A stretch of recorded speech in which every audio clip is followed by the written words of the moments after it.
Olá pessoal, meu nome é Gabriel Montoro Temporim, faço parte do curso de Física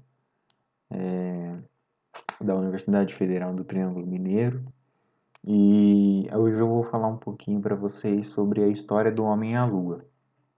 Vamos lá? Motivação. Então o que estava acontecendo no mundo para o homem querer ir para o espaço e querer ir para a Lua, né? Bom, no final da Segunda Guerra Mundial, depois que terminou a Segunda Guerra Mundial, existiu a Guerra Fria, certo? Que foi um conflito que não houveram conflitos físicos, ou seja, não teve luta física entre um ou outro, mas foi um momento de tensão mundial entre os Estados Unidos e a ex-União Soviética.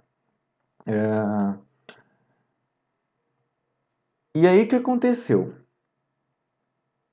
O domínio do espaço ele começou a se mostrar uma coisa muito interessante naquela época. Lembrando que naquela época não existia programa espacial ainda, existia, mas era bem. Enfim. E aí o que acontece? As, as potências elas queriam ir para o espaço, tanto porque eles podiam colocar uma arma lá em cima, quanto para outros tipos de coisa, né? Hoje em dia a gente utiliza GPS, satélite, né? Tem muita coisa interessante no espaço, né? Além de desenvolver a própria ciência, né? Outra coisa são os telescópios espaciais, né? Muito importantes também para o desenvolvimento da astronomia. Então essa era a posição do mundo. Então eles começaram, essas duas superpotências, começaram a pensar assim, pô, a gente precisa mandar enviar, começar a pensar no espaço. O que a gente pode fazer primeiro? E aí a União Soviética, né, os Estados Unidos também estava tentando já, mas a União Soviética, no dia 4 de outubro de 57, eles lançam então o satélite, o primeiro satélite do mundo, né? Ele pesava aproximadamente 90 quilos e o nome dele era Sputnik 1. E ele ficou em órbita da Terra. Ele conseguiu ficar em órbita da Terra. E aí, olha só que interessante, os russos, perdão, o pessoal da União Soviética, né, é muito comum a gente confundir com a Rússia, eles enviaram esse satélite que ficou em órbita da Terra e esse satélite ele passava sobre a capital dos Estados Unidos, que é a Washington. Então, isso faz com que os Estados Unidos fiquem super alarmados, né? Poxa vida, esse momento de tensão, porque ambos tinham armas nucleares, né? Então, o medo dos Estados Unidos era muito grande. E ele já estava desenvolvendo alguma coisa, mas aí isso fortificou o desenvolvimento para o espaço, né? Essa ideia de querer ir para o espaço durante a Guerra Fria foi chamada de corrida espacial. Então, o que os Estados Unidos fez? Ele desenvolveu esse programa aí chamado Programa Mercury. O objetivo dele era levar um veículo tripulado até a órbita terrestre e retornar com segurança. Então, tripulado no caso com homens, né, com pessoas ali dentro, né? Só que aí os Estados Unidos ele sabia que existiam muitos riscos e muitos riscos. E aí eles foram fazendo alguns testes sem humanos, testes com chimpanzés, lançaram um foguete vazio lá sem ninguém para ver como é que ficava. E até que estava indo tudo bem ali em 1961. Já estava nas preparações finais, ali no começo de abril desse ano. E aí, todo mundo estava meio que feliz, né? Provavelmente foi feita uma bela de uma campanha para as pessoas. E aí, em 12 de abril de 1967, a União Soviética consegue enviar o primeiro homem ao espaço. Né? Então, os Estados Unidos não estavam sabendo, né? Porque existia uma confidencialidade entre as duas superpotências. Né? E aí o nome desse rapaz aí, que inclusive está na foto, é Yuri Gagarin, que o segundo sobrenome dele é um pouco complicado. E aí ele voou nessa espaçonave que está aí ao lado, chama Vostok 1. Ele conseguiu dar uma volta completa em torno da Terra e voltou com segurança para a mesma. E aí, no dia 5 de maio, repare que estava bem no finalzinho mesmo, né? Porque, eu vou voltar, porque a União Soviética mandou no dia 12 de abril, dia 5 de maio de 67, os Estados Unidos consegue enviar o primeiro homem à Lua, né? Acredito eu que deve ter tido também uma pressão ali, né? Uma maior pressão. Poxa, a gente precisa terminar logo para mandar. E aí foi esse corajoso aí, né? Porque tem que ser bem corajoso mesmo. Alan Shepard. E ele foi dentro da espaçonave Mercury Redstone 3. Só que, diferente da espaçonave que a União Soviética mandou, essa espaçonave ele conseguiu subir, ficou 16 minutos lá no espaço, né? Vamos falar assim, bem na borda ali da atmosfera terrestre, e desceu. Então, uma trajetória meio parabólica. Ele não conseguiu ficar em órbita da Terra, ficar no espaço mesmo, né? Para quem não sabe, ficar em órbita é ficar se movimentando em volta da Terra, né? Como se fosse a Lua ali, né? Sempre está ali presa no campo gravitacional da Terra. E aí, o primeiro satélite era da Rússia. O primeiro homem, perdão, União Soviética. O primeiro homem era da União Soviética. E o primeiro satélite. E aí, o que sobrou? Bom, então os Estados Unidos pensou assim, bom, vamos para um novo objetivo. Vamos tentar chegar à Lua. Porque se a gente conseguir chegar à Lua, vai ser uma coisa sensacional, né? Uma coisa nova. E a gente vai mostrar que a nossa competência e o nosso poderio, né? Porque tinha muito disso também. Eles queriam mostrar muito quem era mais forte, né? Tecnologicamente falando e tudo mais. Para isso, os Estados Unidos, ele criou o projeto Gemini. E ele tinha o objetivo, então, de aperfeiçoar as técnicas aeroespaciais, possibilitando uma viagem até a superfície lunar. Então, repara que nesse projeto, a ideia era aperfeiçoar técnicas. Então, eles querem melhorar as técnicas dele, fazer desenvolvimento para chegar até a Lua. Então, o que eles pensaram? O que os Estados Unidos pensou, né? Os cientistas lá. Poxa, hoje em dia a gente não tem tecnologia o suficiente para ir para lá. Então, vamos fazer esse projeto. A gente desenvolve a tecnologia, desenvolve a ciência também, né? Um projeto, um conjunto ciência e tecnologia para tentar chegar à Lua. Né? Ele também ficou conhecido como um ensaio para a Lua. Né? E esse programa foi um sucesso. Em 66, ele deu lugar a um outro programa chamado Apollo. Então, o programa Apollo ele tinha o objetivo de chegar até a Lua e retornar com segurança. Esse sim tinha o objetivo de ir para a Lua. Para fazer isso, os cientistas se reuniram, cientistas, engenheiros e tudo mais, se reuniram e pensaram assim: bom, vamos fazer uma espaçonave então modular, ou seja, que se divide em duas partes.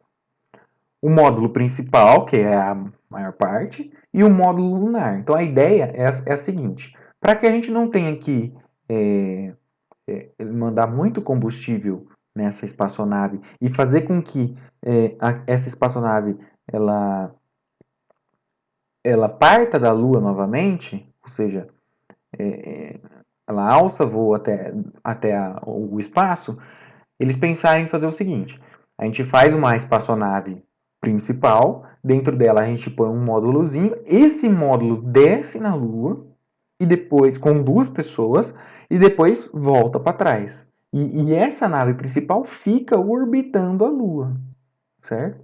Assim é uma maneira de economizar combustível, enfim. Foi um método que eles acharam melhor de fazer. Então, o módulo principal e o módulo lunar. Esse módulo lunar é o que vai descer até a Lua. Só que bem na Apollo 1, né, o programa Gemini tinha sido um sucesso e tudo mais, mas a hora que começou a Apollo 1, foi feito alguns testes, eram realizados muitos testes, né, antes de ir para o espaço. Então, esse teste era já com o foguete Apollo 1, né, com a espaçonave Apollo 1, quem iria lançar Apollo 1 chamado Saturno 5, né, que nesse caso eu acho que era o Saturno 1, que já era a parte dos combustíveis e tudo mais. Ele, as três pessoas que iriam para a Lua, elas entraram na espaçonave, né, e aí começou o teste, certo? E a cabine da espaçonave, ela era pressurizada com oxigênio puro, certo? Para os pilotos respirarem, né?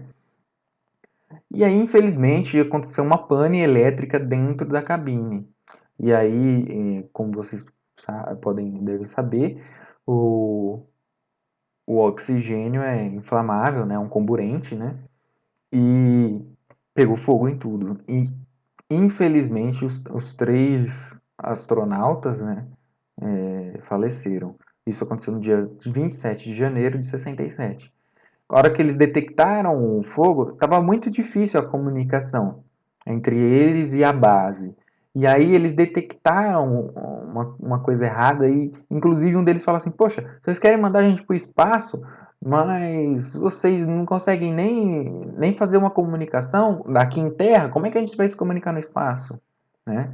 E aí, infelizmente, eles detectaram o fogo e só depois de 5 ou 6 minutos que conseguiram abrir a porta, porque provavelmente a porta era super selada, né? Essas coisas são bem complexas, né? E eles acabaram morrendo queimados, né? Então, com esse acidente, né, eles conseguiram detectar e sanar muitos erros, né? Muitos erros foram sanados, né, depois desse acidente. Isso acontece também na aviação comercial hoje, né? Quando acontece algum acidente, eles mudam e repensam os seus métodos, né, para isso. Então, foram feitas várias missões Apollo 1, Apollo 2, enfim, para fazer testes mesmo. Então, ia até a órbita da Lua e voltava, né, Perdão, ia até a órbita terrestre e voltavam. As primeiras missões não foram até a Lua, foi mais para fazer teste. Então, vamos fazer um teste no módulo lunar, ver como é que ele se comporta. Vamos fazer um teste com os próprios astronautas, para ver se eles conseguem ficar muito tempo no espaço, né? E aí a Apollo 8, ela tinha o objetivo de orbitar a Lua. Então, eles saíam aqui da Terra, não sei se dá para ver meu cursor, eles orbitaram aqui, como eu falei, orbitavam a Terra, depois se lançavam até a Lua, e a ideia era orbitar a Lua. Nessa missão Apollo 8, foi um sucesso, eles conseguiram, e essa missão, ela permitiu que a gente observasse o lado escuro da Lua, né? Que a Lua, ela sempre está virada com a mesma face para a Terra, né? Por conta de alguns efeitos aí e por conta da rotação dela também. E aí eles permitiram visualizar essa parte de trás aqui da Lua, certo? E aí a Apollo 9 e a Apollo 10 também tinham o objetivo de testar o módulo na órbita da Lua, né? Então a ideia era trazer o módulo até aqui, esse módulo lunar, e testar ele em órbita, certo? Aí eram diversos testes, né? E por fim, aí eles conseguiram finalmente na Apollo 11, né? Primeiro que os soviéticos, depois de um tempo, os soviéticos eles acabaram tendo uns outros problemas dentro deles, não no programa espacial, mas eles precisaram se voltar para outras coisas dentro da própria nação. E aí, a Apollo 11, então, ela foi lançada E ela tinha uma cabine pressurizada de 6,2 metros cúbicos para 3 tripulantes, então são uma cabine bem pequena, né? Mas enfim, eles conseguiam ficar em pé às vezes, tinha que revezar quem que dormia, obviamente, para não deixar a espaçonave sozinha.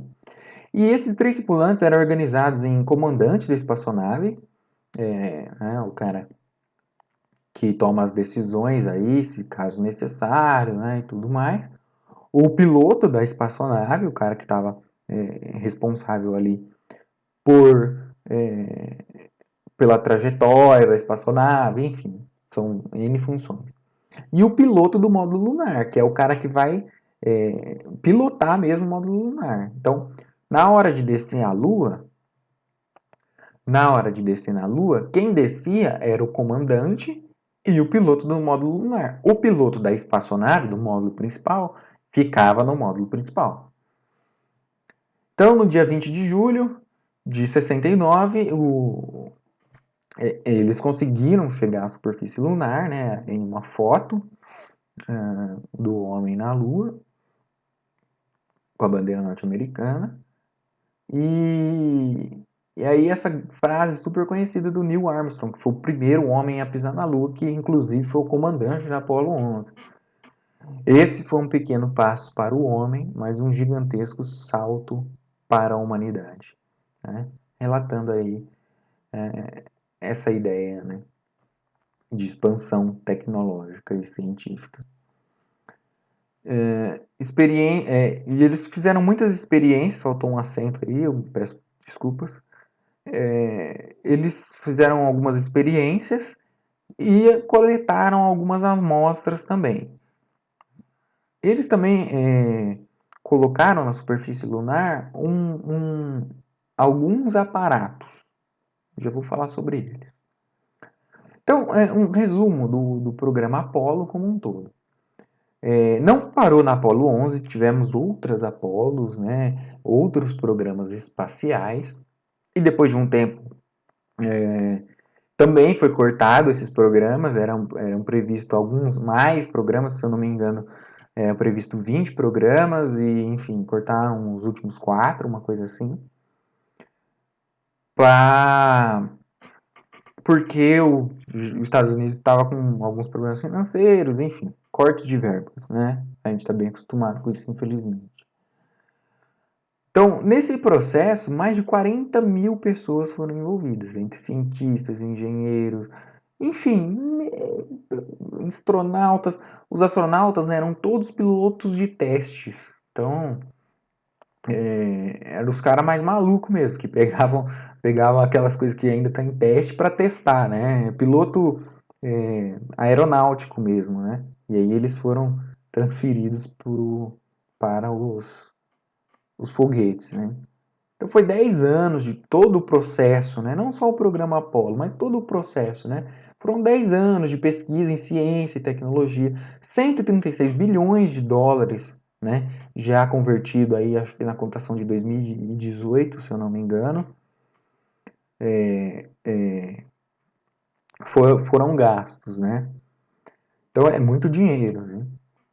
E muita gente também dentro desse programa. E ele foi considerado o programa mais ambicioso e complexo já empreendido pela humanidade. Então, para a gente perceber aí quão majestoso foi esse programa. E aí, tem muitas pessoas, principalmente naquela época, que não acreditavam no fato do homem ter ido à Lua. Não, tem gente que não acredita até hoje.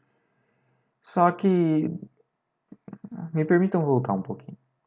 40 mil pessoas envolvidas, né? Poxa, fazer 40 mil pessoas mentir é um pouco complicado, né? 10 anos de pesquisa com comprovações, né? De que foi feita uma pesquisa, de que foi feito um avanço tecnológico e tudo mais. Fora o dinheiro gasto, né? Enfim, muitas pessoas acreditavam que eram filmagens, né? Coisa de cinema, cinematográfico, porque no ano anterior que eles chegaram à Lua, esse cineasta chamado Stanley Kubrick, ele fez um filme chamado 2001, Uma Odisseia no Espaço, que é um filme de ficção científica, e ele mostrava algumas coisas. Então, do espaço. Então, eles pensavam que esse cara tinha ajudado a fazer essas coisas de cinema, né? E aí tinha gente também que reclamava do balançar da bandeira norte-americana. Tinha gente que falava que que ela não balançava, né? Só que geralmente essa falta de movimentação está mais relacionada com a atmosfera lunar, né? E com a